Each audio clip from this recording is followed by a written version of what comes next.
If you didn't know to take you to Jesus, you know it now. When you walk across floors that you did not scrub, and you go through doors you didn't open, turn around, scrub some floors, open some doors.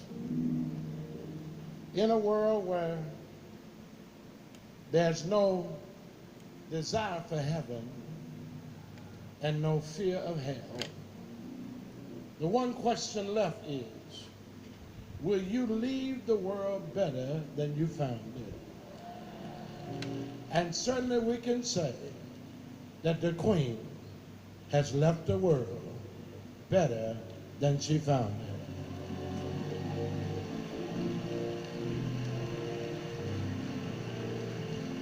I told the bishop, this is my first and last time up, you know your name and you know what you're on to do.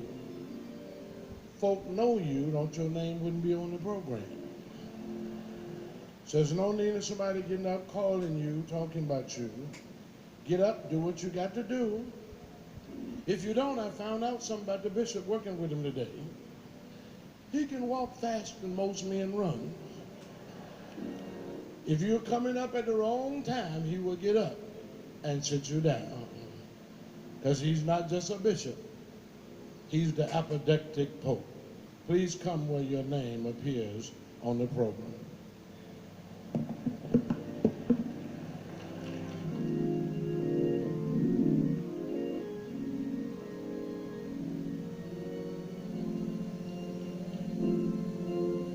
Good morning. I'm Mike Duggan. I have the honor to be the mayor of Detroit.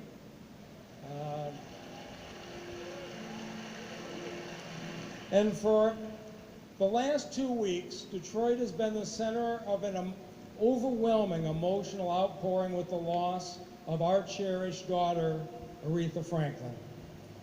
And for longtime Detroiters, that emotional connection goes back even before Aretha, to her father, Reverend C.L. Franklin, one of Detroit and America's great civil rights leaders.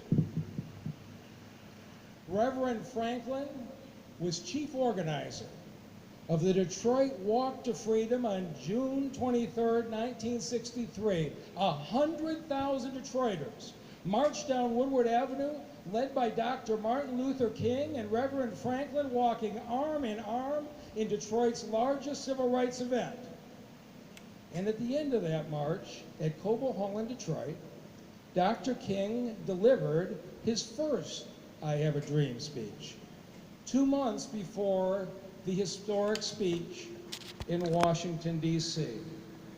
And so as I watched this week, as tens of thousands of people lined up outside the Charles Wright Museum, blocks-long lines waiting to pay their final respects to Aretha Franklin, I thought back to those long lines on Woodward behind Reverend C.L. Franklin 55 years ago and thought the Franklin family has had a huge impact on the city of Detroit for more than half a century.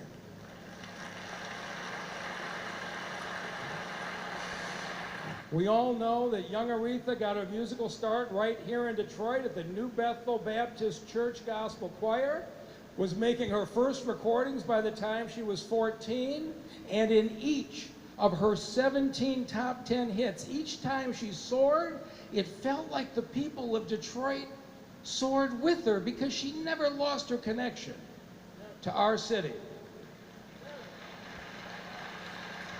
And of course, along with the successes she had in her life, she also suffered real tragedy. And when you listened to the raw emotional power of that extraordinary voice, you could feel both great joy and great loss. When Aretha Franklin sang, it felt like the voice of Detroit, didn't it? Which I'm sure is why every place I've gone the past 2 weeks, all I get asked is, what is Detroit going to do to honor Aretha Franklin? And I want to talk about that today. Because as we talked to those close to her and her family, one of the themes that kept coming up was that Ms. Franklin loved the Detroit River, that she lived her last months in the riverfront apartments, that she seemed to draw spiritual power from the river itself, and that one of her favorite places in the world is Chene Park. Now, if you don't know the history of Chene Park, it was a project started by Mayor Coleman Young in the 1980s. Because then, right, if you wanted to go to an outdoor concert in the 80s, you had to drive up to Pine Knob, an hour away. It's a beautiful facility, but wasn't accessible to this community. And Mayor Young said, Detroit is the center of music in Michigan. We're going to have our own outdoor concert setting. And so he went and took an abandoned barge dock site on Chene Avenue in the riverfront. And he said, that's where Detroit's going to have outdoor concerts. Now, I went to that first concert season in 1985. It was basically a stage and a bunch of blankets on a hill, right? That's the way it started. But even then, it felt special because it was ours. But over the next 5 years,